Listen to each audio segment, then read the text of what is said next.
Good evening, everybody. It is Saturday Night Alive for the Global Peace Tribe. And welcome. I'm Love Coach Scott Catamas, and it's going to be a very magical night. I'm going to pull out all my wizardly duties, and I'm going to go presto changeo, and you're going to see people like Dannion Brinkley. You're going to see Magick Bernstein. You're going to see musicians like Adey Bell and Travis Puntarelli. You're even going to see my teaching partner, Trish, like you've never seen her before, all part of the magic of tonight. So welcome, everybody. And it's great to have you all with us already. I see a lot of our family and our friends. You know what to do. Give us your name and where you're from.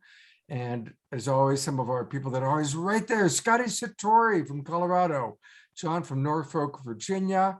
Susie is with us tonight. She's helping out. Lynn and Leaf, always from Justine, California. Marlene from Santa Fe. Janet, always from Spanish Fort, Alabama. Thank you so much. And we're going to have a really fun time tonight. This is going to be one of those kind of wild shows. We've got some fun stuff planned. And for our early Zoom room show, I'm going to bring on some people that I really love, and we're just kind of a nice informal chat. And I'm going to start by bringing on my teaching partner, like you've never seen her before. Who is that masked, that being? Howdy, my name's Wyatt. Welcome to the show tonight. I'm looking forward to hanging out with y'all. Oh, it's nice to see you all. And I am so looking forward to hearing from from Mr. Brinkley and just enjoying this delightful show. It's great to have you with us. Thank you. And she's my co-pilot tonight. So there we go. And I don't think I've ever heard him referred to as Mr. Brinkley, but I like to think of him as Brother Dannion. Hey, look who's with us. Brother Dannion Brinkley, Mr. Brinkley is with us. The sign of respect. So Dannion, what is respecting your elders? Yeah, you hear that? Respecting your elders, you know? So Thank you. My family, respecting my family. We had this whole conversation behind the scenes about how this mustache was probably very similar to the one that Dannion had when he was young. So, and I also want to welcome into the room a good friend of mine, Magick Bernstein is with us. Hey, Greg. Hey, everybody. You're looking a little horny there, Magick. Oh, you know, I'm a Rorschach test, Scott. So apparently it's you that is. Boom. Yeah, I don't know exactly what I've got going on here. I'm like an elf horny death shaman. So that kind of covers my favorite topic tonight. You know, it had me pull out my death mala, and I have my friend here as well. Awesome. We also have first time on Saturday Night Live, but lots of people know her. She's brilliant. We've got Adey Bell. Hi, Adey.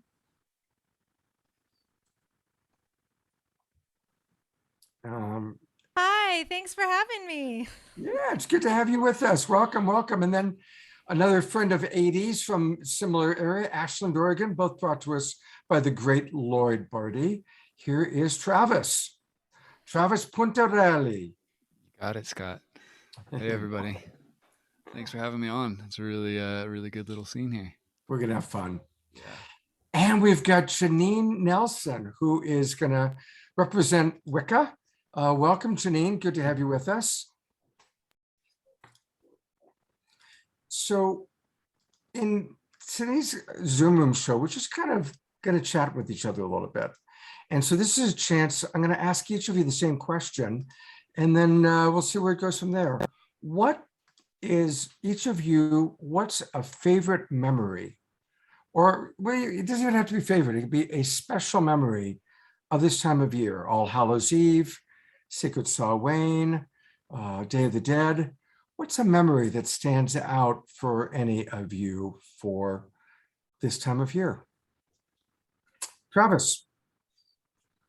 A couple years ago, I was looking for a dead friend of mine he'd passed a few years before, and I wanted to find his grave. And it was it was Hallows Eve day or whatever, and I spent the morning looking for this guy's grave. I knew that it was local, and I figured I could ride around and find somebody that knew it. And I spent the whole day looking and found nothing. And I looked him up and I couldn't find where he was. And the whole day, and the sun was setting, I was biking around my town, and I came to the main park in town where he used to hang out. And I sat down on a bench, and I thought, okay, well, he used to hang out here, so this is good enough. And I was sitting on the bench with this woman, and I noticed her after I sat down, and we started talking, da da da da da. And she said, "Oh, a couple years ago, my son died." I was like, "Oh my goodness, I've been looking for my friend's grave all day." And she's like, "Oh, did you know my son?" And I was like, "It's the guy." So that was the same guy. She said, "Oh, his grave is at such and such a place." And I said, "I can make there before sundown." So I jumped on my bike. So his mother pointed me in the direction, and he didn't have a grave; he had a tree. So that's why I couldn't find it. But I made it right before the sunset. So it was one of my favorite Hallows Eve. That's and what's your friend's name? Well, I'll take a moment to remember him. That's Michael Sullivan. He had bright blue eyes. We called him Sully. He was a brilliant poet. Oh, that's a beautiful story. Thank you. Of course. Lovely. Who wants to share next? Raise your hand and I'll put the spotlight on you. I'll go. All right, Dannion, you got it. Okay, first, I'd like to really thank you and Deborah for putting this on continuously. This is our next year. And really thank you, Scott, because you need to be appreciated for what you guys have done and how hard you've worked. Mine was in the third grade. I lived in a place called Kingstree, South Carolina. And we were all trick-or-treating one night, and we sat on a bank and we were trading candy, me and 5 other guys. And I thought someone had stolen my 3 Musketeers, and I turned and looked over my right side for the Musketeers, and standing behind me was a gentleman in a uniform. I thought he was a trick-or-treater, and he had stolen my Mars bar, and I got mad, but he was bigger than me. So I didn't say anything.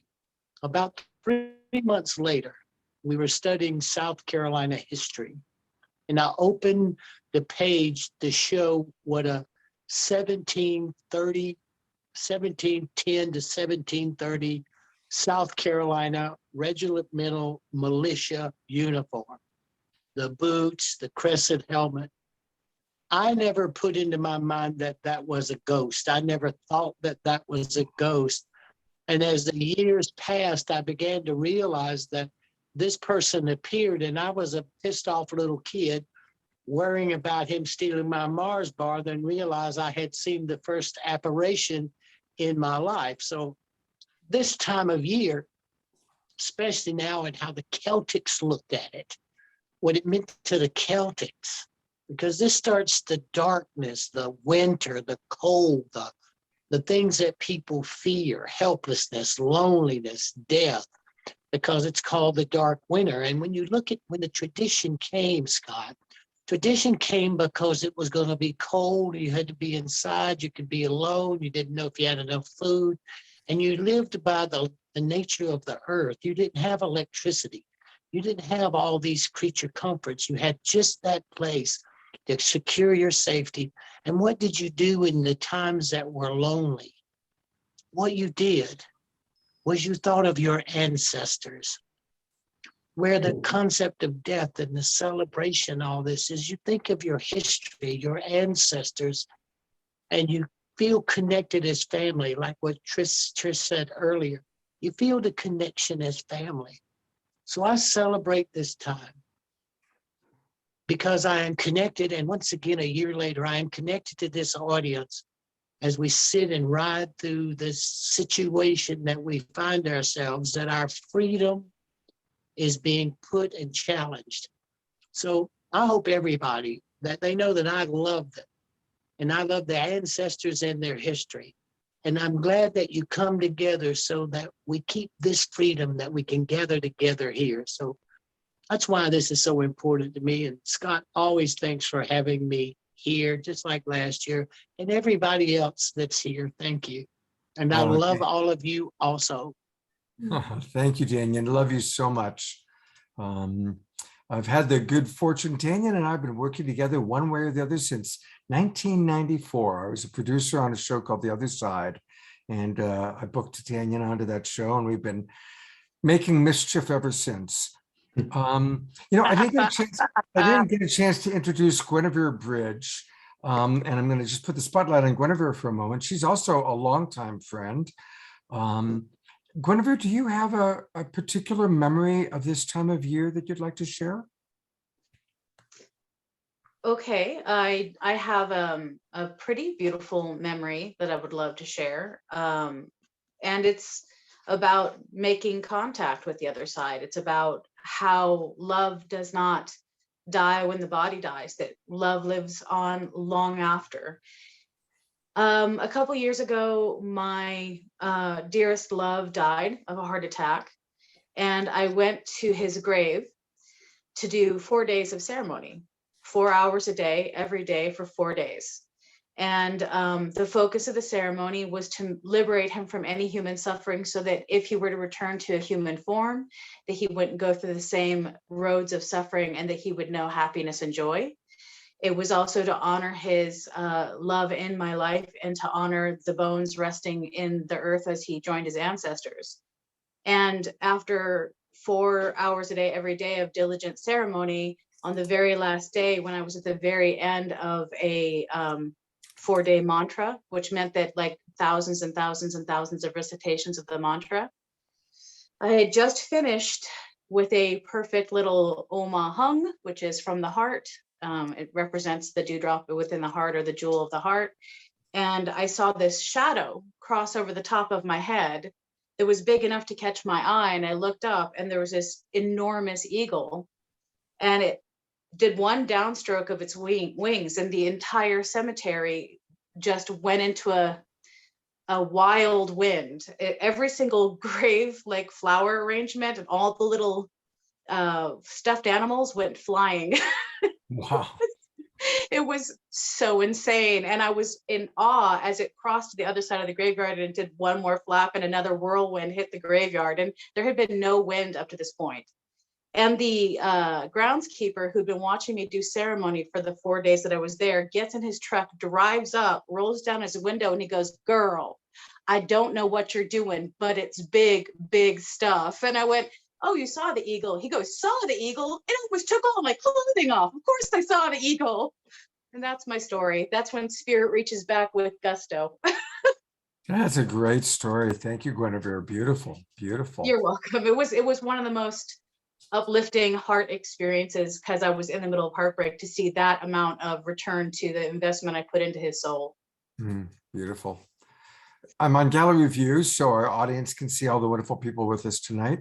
Who else wants to share a story? Or Magick, you're up. Thank you, Scott. And I just want to also echo what Dannion said, and just thank you for having this show. I know it's, I hear from a lot of people what a light it is, and how important it is in their lives. And I know it takes a lot of effort and a lot of work to put on a weekly show like this. So thank you so much for doing this for our community. You're welcome. Thank you, buddy. Yeah.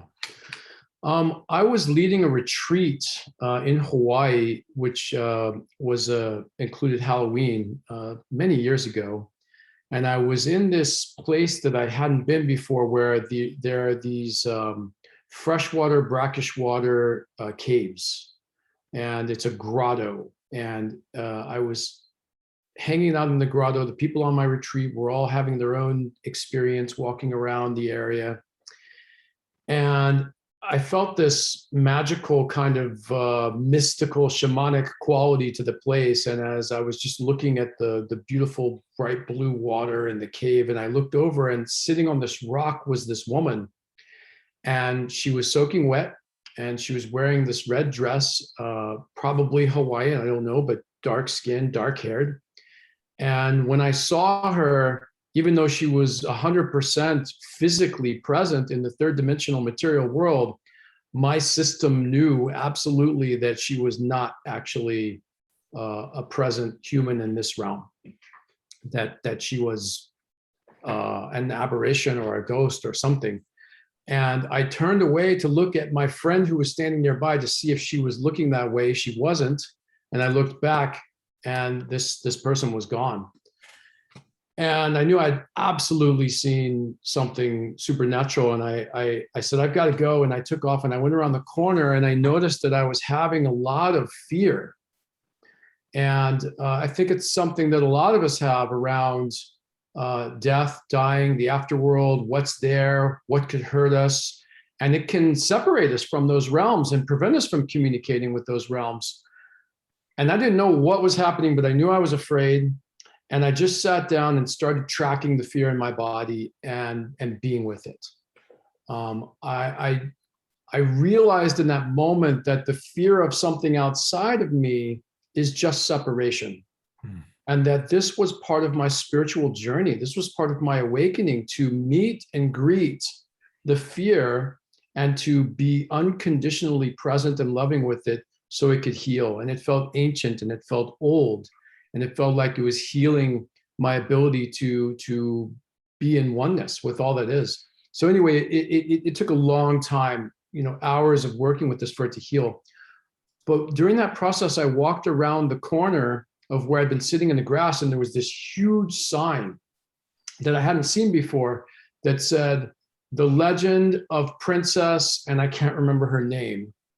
And it had this story of this princess who had fled because she was to be wed to someone she didn't want to wed, and had come to these caves and had hidden there. Wow. And the king's men had found her there and killed her there. And so her ghost lives there and appears there on certain occasions. And it was quite validating for me that what I had seen was actually a ghost.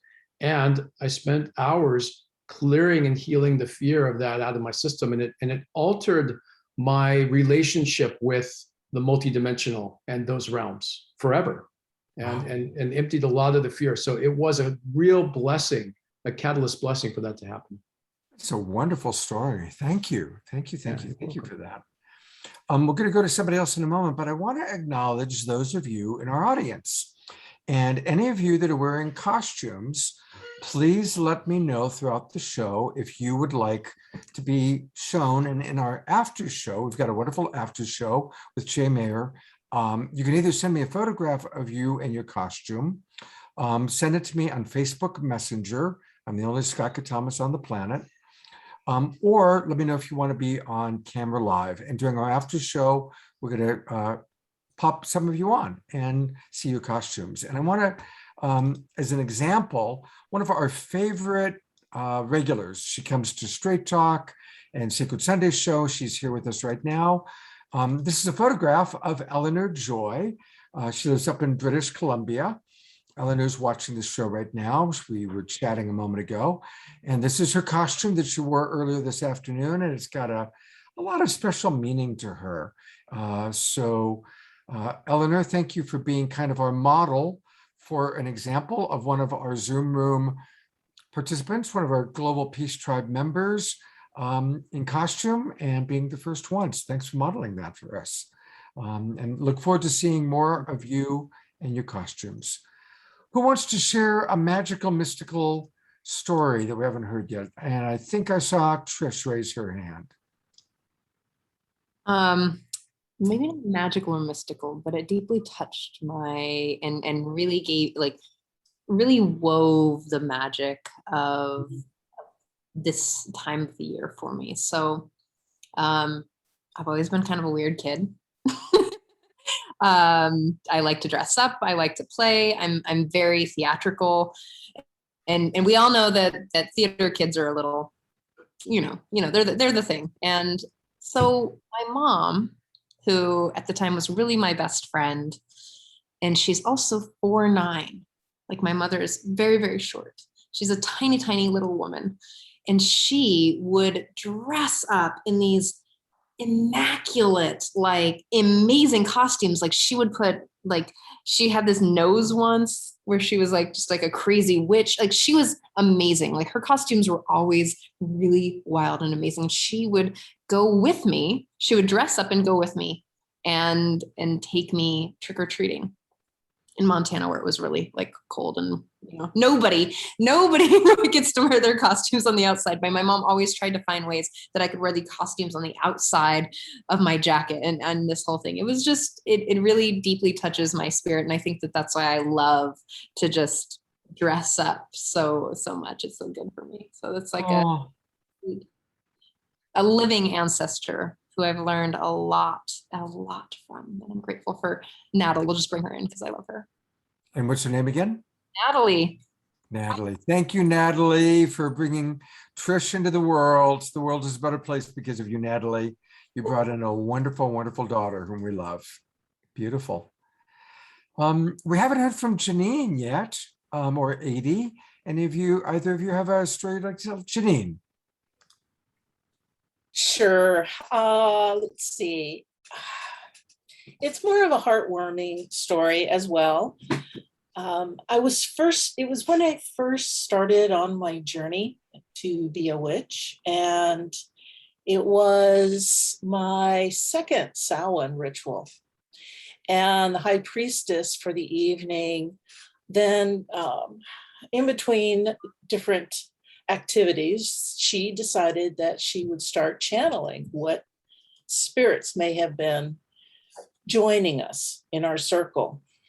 And she came directly over to me and started talking with me. And immediately I knew it was my father, Wow. who had passed several years before, and was sharing things. Hey, Missy, because no one knew my nickname. Hey, Missy, you're looking good. You're my big girl. And just started talking about events that we had shared, because I was Daddy's girl.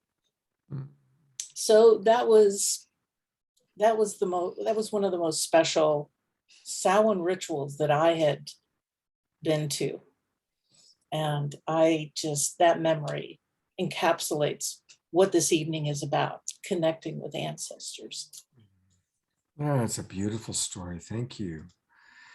You know, I think actually that's a good segue for a minute. I still want to hear from those of you who haven't heard from yet, but I'm going to tell a story similar to Janine's from my family history.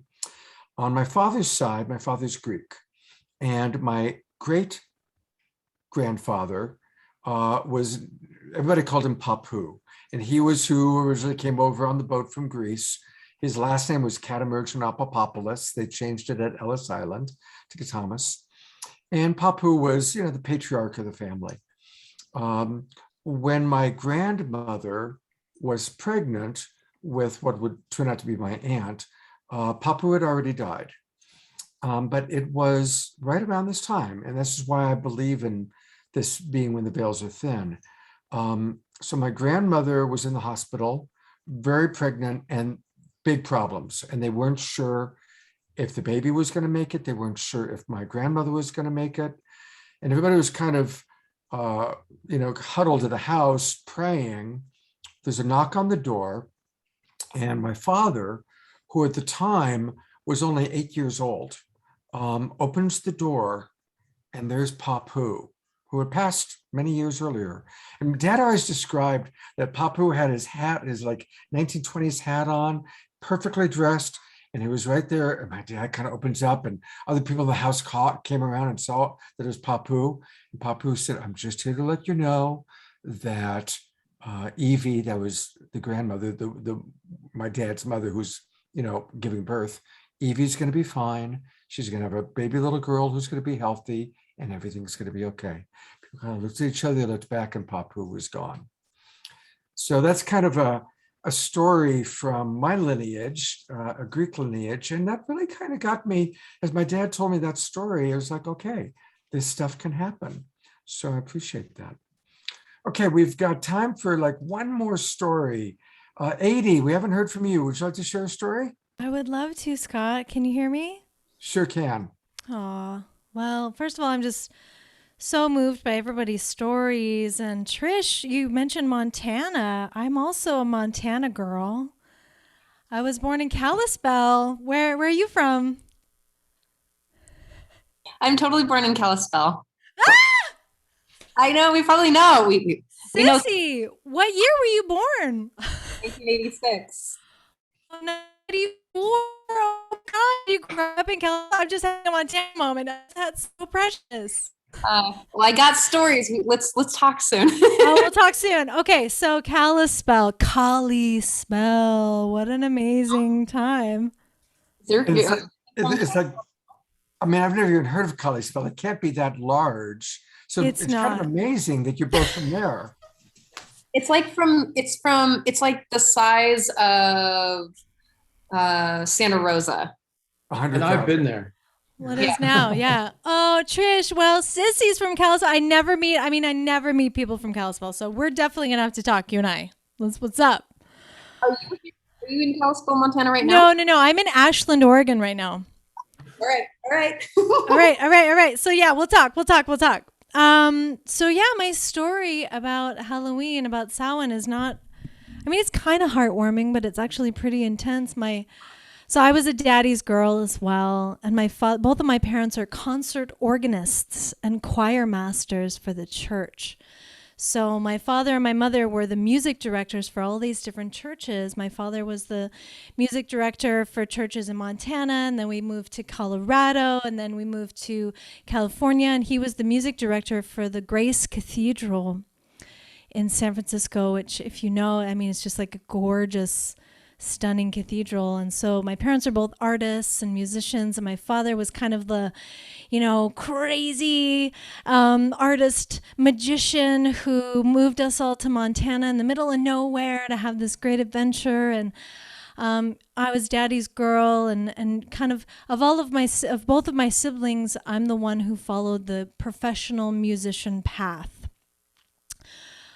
So that's what I do for a living. And my father, 15 years ago, he died on Halloween. He had a heart attack on his tugboat on the Alameda Bay, basically. Like he died on Halloween. And so for many years for Halloween, it was so intense for me.